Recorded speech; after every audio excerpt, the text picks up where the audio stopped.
Hi, Dr. P. It's Terri Perez here. Thank you for joining me on this leadership journey. Over the last 20 years, I've had many experiences that have helped grow and redefine my approach to leadership. And ultimately, I'd love to share that with you. There were four pivotal moments throughout my career that shaped my understanding and shaped my leadership philosophy. The first was when I became a teacher, and then the second was when I left the classroom to become a leader. And when I had the privilege of leading a team, I learned so much.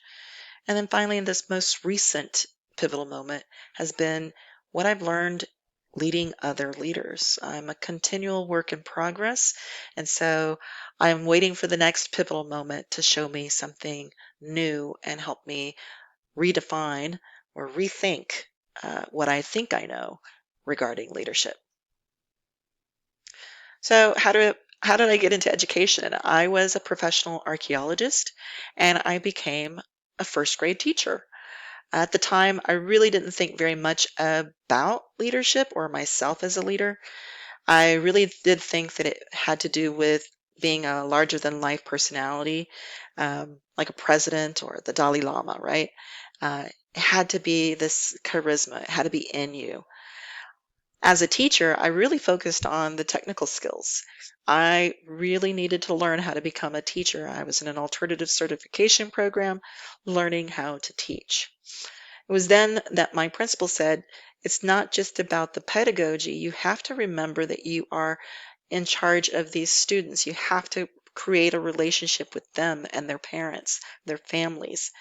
And I want you to also create a relationship with your colleagues. And so I really had to, um, for the first time, hone in on those social skills.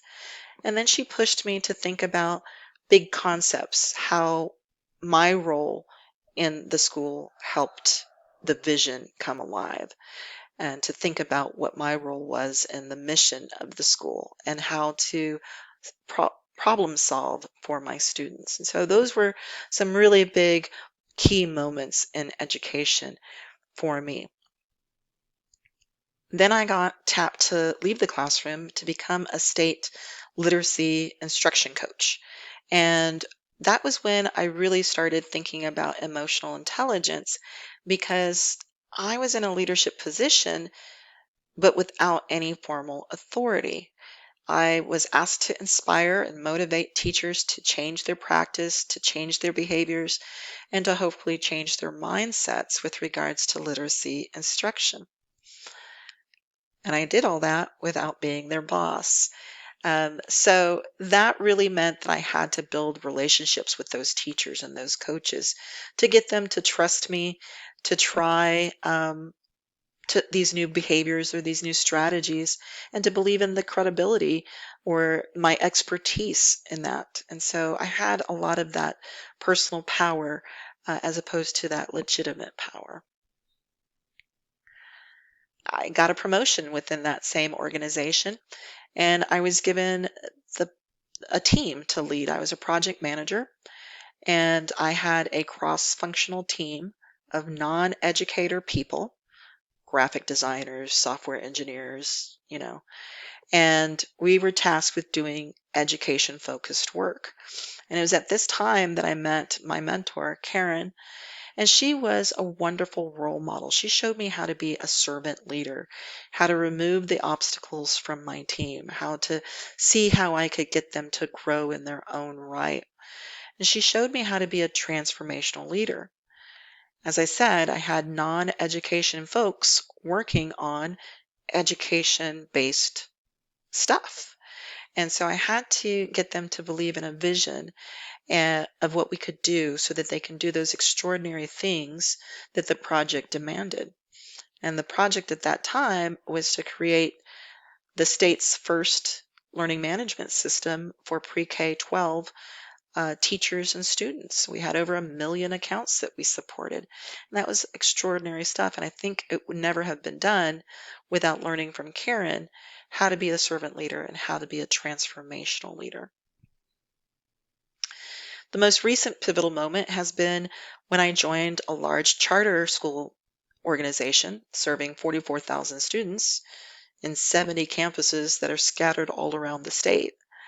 I had to use all the tools that I had learned about leadership, but this job was different. They asked me to build a leadership pipeline, and the goal was make a strong leadership pipeline with well-prepared instructional leaders who are committed to positive school culture.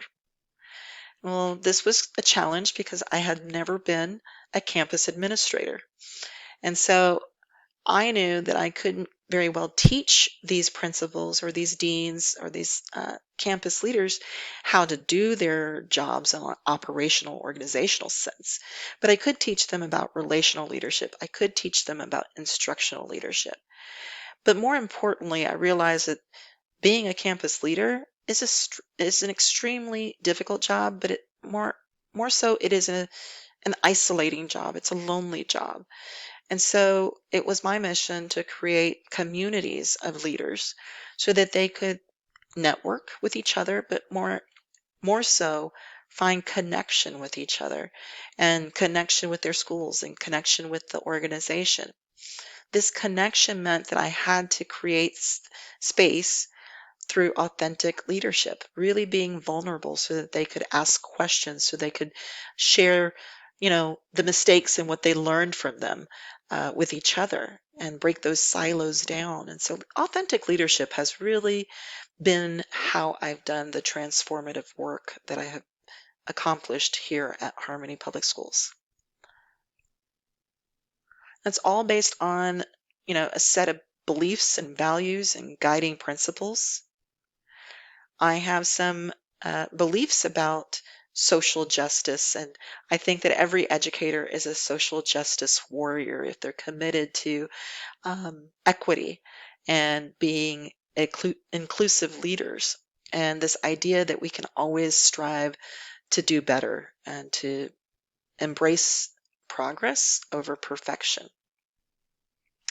And I've learned a lot. My guiding principle has been around emotional intelligence and being a reflective practitioner. I think those are two sides of the same coin. And those all are centered around my values around curiosity, being a hungry learner, and my value of kindness and integrity.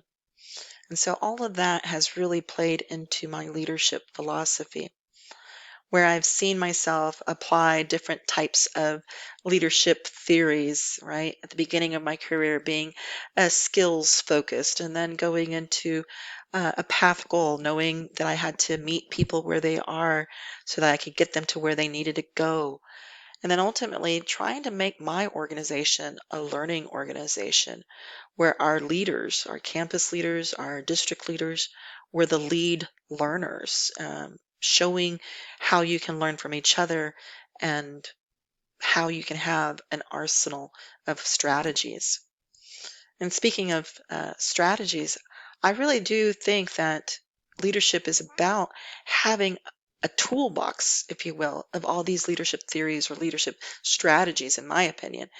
If you have them all, you should know that you are flexible in using them. Have the persistence of knowing that it's not going to just be one; it's going to be multiple leadership styles that you'll need for even a single occasion, a single context, and having the perseverance to continue working to fix or to complete the task, even though you have to use, one, two, three, or multiple leadership styles.